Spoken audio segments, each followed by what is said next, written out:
Nicolas Sarkozy m'a demandé de rencontrer les professionnels du secteur de la pêche. C'est ce que j'ai fait aujourd'hui.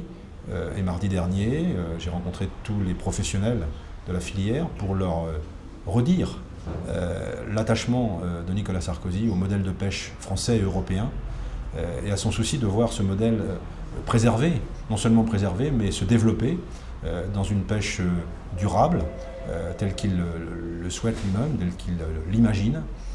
Et c'est vrai qu'il y a un certain nombre de problèmes auxquels sont confrontés aujourd'hui les pêcheurs français et auxquels il est nécessaire d'apporter des réponses.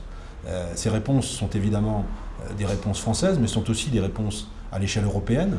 Je pense notamment à la réforme de la politique commune des pêches, qui doit valoriser cette pêche et non pas, comme proposé, j'allais dire carrément la détruire. Donc la volonté de Nicolas Sarkozy, c'est de voir nos côtes toujours produire du poisson de façon pertinente, sans pour autant s'attaquer à la ressource. Je crois que c'est absolument indispensable.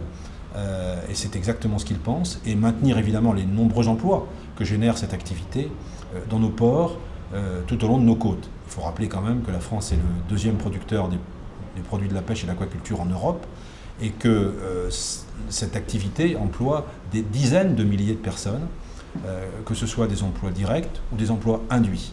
Donc je leur ai expliqué cette volonté du candidat Nicolas Sarkozy, qui avait d'ailleurs été le fil conducteur du président Nicolas Sarkozy au cours de son mandat précédent, que c'était dans la droite ligne de ce mandat qu'il comptait continuer son action vers les pêcheurs et vers la pêche française. Le dialogue a été, à mon avis, constructif.